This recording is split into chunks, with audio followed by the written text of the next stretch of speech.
On s'est habitué à ne regarder l'homme noir qu'à travers des prismes déformants, soit le cliché de la force brute, soit celui de l'absence. Dans ce podcast, je vous ai promis de l'humilité, mais aussi de la vérité. Aujourd'hui, on va parler vrai sur un sujet qui nous concerne tous, car oui, j'ose le dire, l'équilibre de nos entreprises en dépend. Il n'y a pas que lui comme minorité, et cela concerne aussi le genre féminin évidemment. Mais nous allons faire un zoom sur la place de l'homme noir dans la société française. On va explorer ce que le sociologue William Edward Burghardt Dubois appelait la double conscience. Cette fatigue mentale de devoir toujours se regarder à travers les yeux d'une société qui ne vous comprend pas toujours, qui vous méprise ou qui vous craint. Des séquelles de l'histoire au défi de l'open space, comment reprendre sa place d'homme quand on a grandi dans un système qui a tout fait pour la fragiliser?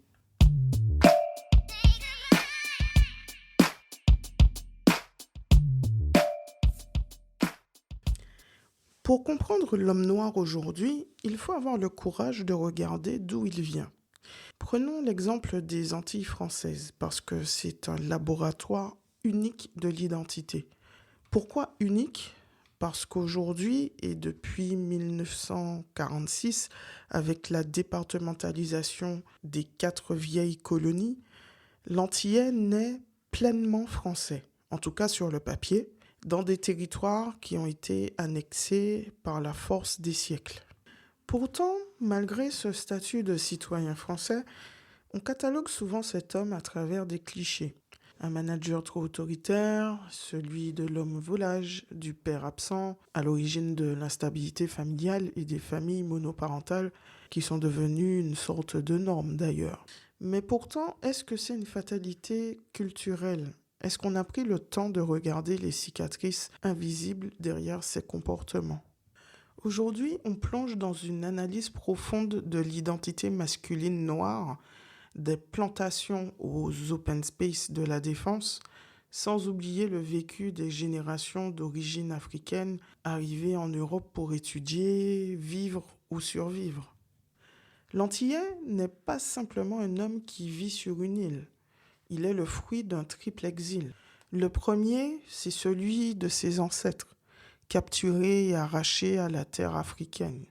Le second, c'est suite à l'abolition de l'esclavage où il se retrouve libre mais sans rien, donc contraint de retourner travailler sur les terres de ses anciens maîtres pour un salaire de misère. C'est l'exil économique sur ce qui est devenu sa terre au fil des siècles.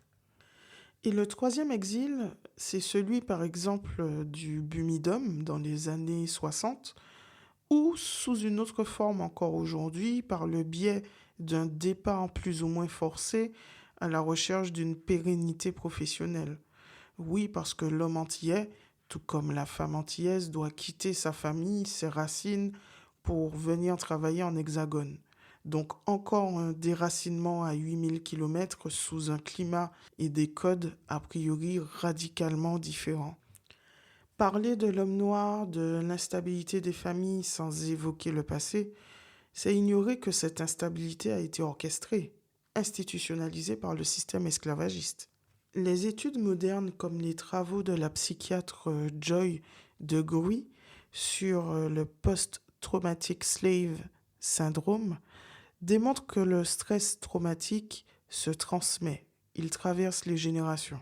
Elle explique comment des siècles de traumatisme ont modifié nos comportements de survie. C'est ce qu'on appelle l'épigénétique. C'est la science qui étudie comment les traumatismes de nos ancêtres laissent des marques chimiques sur nos gènes. Pour faire simple, ce n'est pas seulement la couleur des yeux que l'on transmet à ses descendants, c'est aussi la trace biologique du stress. On ne modifie pas l'ADN, mais l'interrupteur du gène. C'est ce qu'on appelle le traumatisme intergénérationnel. Ce n'est pas une fatalité, mais c'est un bagage. Donc l'homme noir ne naît pas volage. Il hérite d'une peur viscérale de l'attachement dans un monde où, autrefois, tout ce qu'il aimait pouvait lui être arraché. Quand on regarde la délinquance dans nos départements d'outre-mer, on ne peut pas l'expliquer sans parler de cette déconstruction systématique de la figure paternelle qu'il y a eu pendant des siècles. Oui, parce que dans le système plantationnaire, le Code noir interdisait pratiquement la structure familiale stable. L'homme noir était réduit à sa force de travail et à sa fonction de reproducteur. Le rôle de père, le protecteur, l'éducateur présent au foyer était systématiquement cassé par le maître parce qu'il représentait une forme d'autorité concurrente. On a encouragé la multiplication des naissances sans structure familiale stable pour augmenter, entre guillemets, le cheptel. Donc s'attacher à ses enfants est un risque pour l'homme noir, car ils pouvaient être vendus. Cette instabilité n'est pas une tare génétique, c'est une stratégie de protection émotionnelle qui a été héritée. On lui a interdit d'être le chef de sa famille pendant 400 ans. Cet héritage d'un système de déconstruction familiale, c'est une blessure invisible que beaucoup d'hommes portent encore, malheureusement. Et dire ça, ce n'est pas se plaindre ni excuser, c'est tout simplement faire un diagnostic. Reprendre sa place d'homme et de pilier dans la société antillaise aujourd'hui, ce n'est pas juste une question de volonté, c'est un véritable acte de guérison profonde. C'est décider d'être celui qui reste, celui qui bâtit, et ça malgré un logiciel historique qui lui a appris à ne pas rester. En prenant cette décision de reprendre sa place, l'homme, là, il brise cette malédiction de l'absence imposée. C'est un acte de résistance contre un système qui a voulu faire de lui un éternel errant.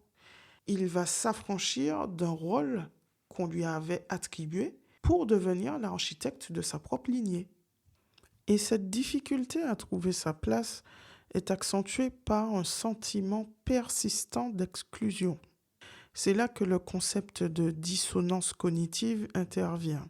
La dissonance, c'est ce malaise profond quand il y a un écart immense entre ce qu'on vous dit et ce que vous vivez.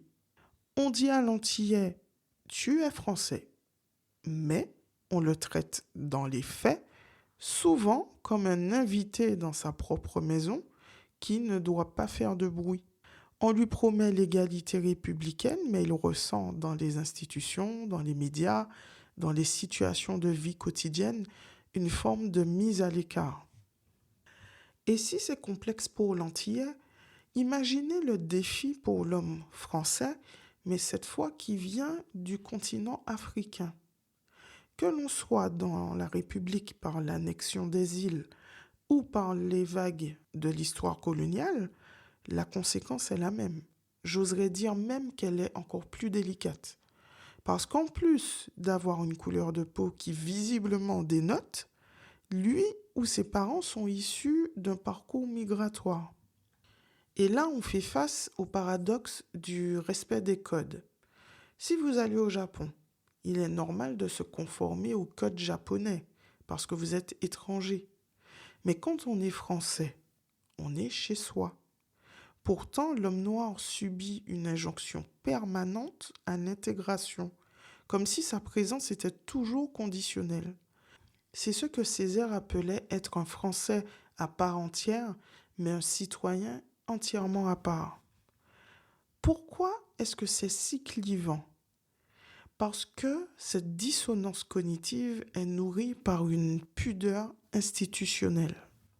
Malgré des avancées majeures, comme la loi Taubira de mai 2001, qui tend à reconnaître la traite négrière et l'esclavage en tant que crime contre l'humanité, on sent une gêne dès qu'il s'agit d'évoquer les séquelles profondes du colonialisme ou des réparations symboliques. Et lorsqu'on peine à reconnaître la racine de ces déséquilibres, on laisse les victimes et leurs descendants dans une insécurité psychologique. On leur demande d'avancer sans jamais nommer ce qui les entrave. C'est comme si l'auteur d'une agression minimisait ou avait du mal à reconnaître son agression et on demande à la victime de passer outre et d'avancer sans se plaindre. Et d'ailleurs, dès que l'on pointe ces vérités, cette gêne se traduit souvent par un bouclier, un mot couperet, la victimisation. C'est le moyen ultime de bâillonner la douleur. Dès qu'un homme ou une femme noire exprime une difficulté ou dénonce un racisme ordinaire, on l'accuse de se complaire dans le passé. Mais comment on peut parler de victimisation quand les conséquences d'un passé sont encore présentes? Les microagressions, les plafonds de verre, ce ne sont pas forcément une insulte hurlée. Ça peut être le compliment empoisonné sur votre bon français, c'est la surprise devant vos diplômes, c'est le collègue qui touche vos cheveux sans permission. C'est cette anecdote vécue par une proche criminologue de haut niveau qui arrive pour effectuer une expertise et à qui l'on dit, sans même regarder son badge, les femmes de ménage, c'est par là. C'est ça la réalité encore aujourd'hui. Avant même d'ouvrir la bouche, l'homme ou la femme noire est assigné à une fonction subalterne par le simple fait de sa couleur de peau. Donc, accuser de victimisation celui qui dénonce ça, c'est une double agression. On demande aux Noirs de se taire, là où, pour d'autres tragédies de l'histoire, que nous respectons infiniment, la commémoration est un devoir sacré.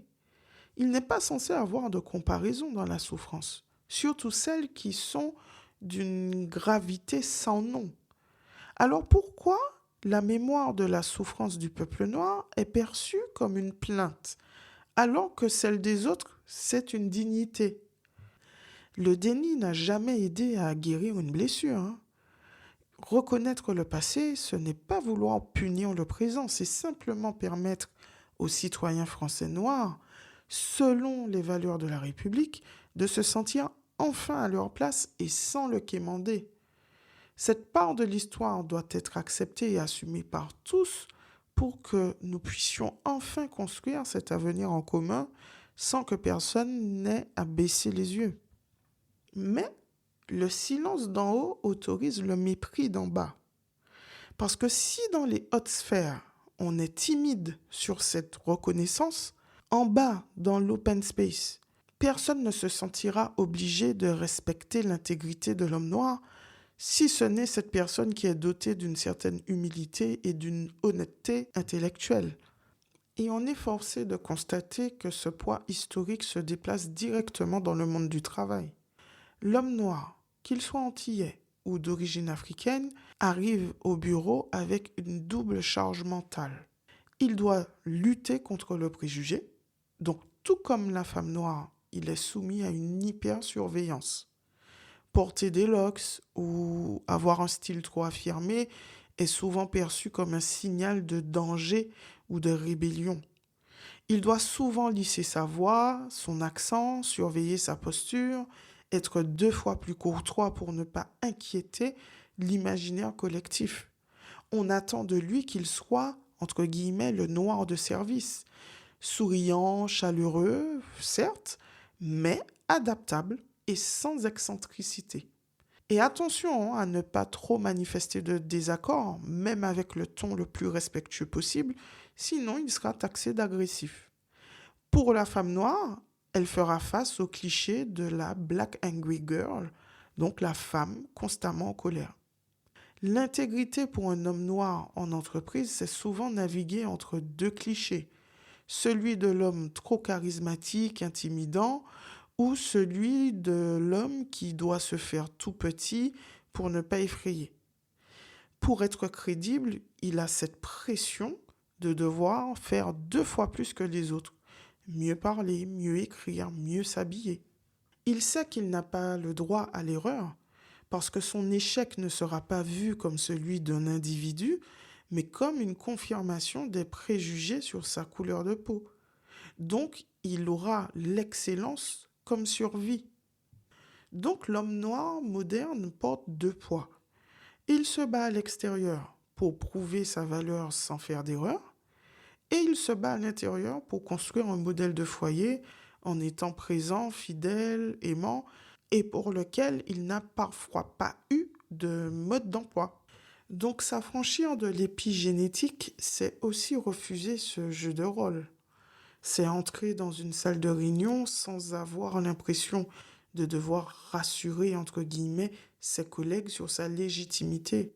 C'est là que se joue l'intégrité. C'est arrêter d'être un personnage pour redevenir tout simplement un homme avec sa personnalité, avec tout ce qu'il est. Il y a une étude fascinante du professeur de l'université de Harvard, Claude Steele, sur la menace du stéréotype. Elle démontre que la peur de confirmer un stéréotype négatif, comme l'incompétence ou l'agressivité, diminue réellement les performances des individus. L'homme antillais et l'homme d'origine africaine en Occident doit dépenser une énergie folle juste pour rassurer. Et c'est un gaspillage de talent immense. Alors comment vivre ensemble? L'intégrité ne doit pas être une arme de guerre, mais un pont, une force économique. Apprendre à vivre ensemble, ce n'est pas demander à l'homme noir de s'effacer pour ne pas déranger, parce que l'histoire est ce qu'elle est, et on ne peut pas l'effacer. Un homme qui peut être lui-même, qui n'a plus besoin de porter un masque pour être jugé compétent, c'est un homme bien plus créatif et performant. L'homme noir qui décide de reprendre sa place, qui assume sa texture, son histoire et son ambition, rend service à toute la société. Parce qu'une société qui accepte l'intégrité de ses minorités est une société plus saine, plus créative et surtout plus juste. Parce qu'en plus, avec les Corses, les Bretons, les Basques, la société française a en son sein plusieurs cultures. Comme le disait Nelson Mandela, être libre, ce n'est pas seulement se débarrasser de ses chaînes, c'est vivre d'une façon qui respecte et renforce la liberté des autres. Et en tant que néo-entrepreneur, si je peux dire ça comme ça, j'essaie de regarder cette situation avec pragmatisme. Un talent qui passe 50% de son énergie à se conformer et à masquer son identité pour ne pas déranger, c'est un talent qui perd 50% de sa créativité. L'Occident ne peut plus se payer le luxe du déni. L'intégrité, ce n'est pas une revendication militante, c'est une nécessité économique pour demain. On ne peut pas demander à un collaborateur d'être 100% performant quand une part de son énergie est mobilisée à rassurer, entre guillemets, son entourage sur sa légitimité. Pourtant, on constate déjà sur le terrain ces talents qui sont excellents, qui font déjà preuve d'une compétence hors pair malgré ce poids supplémentaire. Donc, quand on constate leur succès, on valide déjà intrinsèquement leur résilience et leur talent brut. Alors imaginez la puissance démultipliée qu'ils pourraient avoir et la force d'innovation, la valeur ajoutée qui pourrait se dégager si 100% de leur bande passante était consacrée à leur mission sans cette entrave psychologique. Là, on est loin de la question de victimisation. C'est un diagnostic de performance pour ceux qui veulent bâtir des organisations plus saines, plus rentables et plus compétitives. On parle ici d'authenticité, oui, parce que c'est bien le sujet. Et cette authenticité, c'est un levier de performance économique. Pour conclure, je dirais que l'intégrité de l'homme noir est une des clés d'une société apaisée. L'homme noir n'est pas une erreur de l'histoire, c'est un bâtisseur qui se réveille ou qui doit se réveiller. Et pour qu'il soit pleinement intègre et intégré dans la société, il faut que son histoire soit entendue. On ne peut pas demander à quelqu'un de guérir d'un traumatisme dont on nie l'existence. La reconnaissance n'est pas une plainte, c'est le socle de la réconciliation. À vous, hommes qui m'écoutez, votre place est là où vous décidez de la bâtir. Reprendre votre place d'homme noir aujourd'hui, c'est consentir à cet affranchissement. À nous tous, acceptons de regarder notre histoire en face, non pas pour nous diviser ou pour être dans une perpétuelle confrontation, mais pour être dans une vérité qui affranchit, qui libère, pour enfin marcher ensemble, la tête haute. C'est dans la reconnaissance de nos identités respectives que se trouve notre chance de faire société ensemble. Sauf erreur, l'avenir ne se construira pas dans le déni, mais dans une vérité partagée. On se retrouve la semaine prochaine pour avancer vers la clôture de cette saison. D'ici là, restons humbles, restons vrais.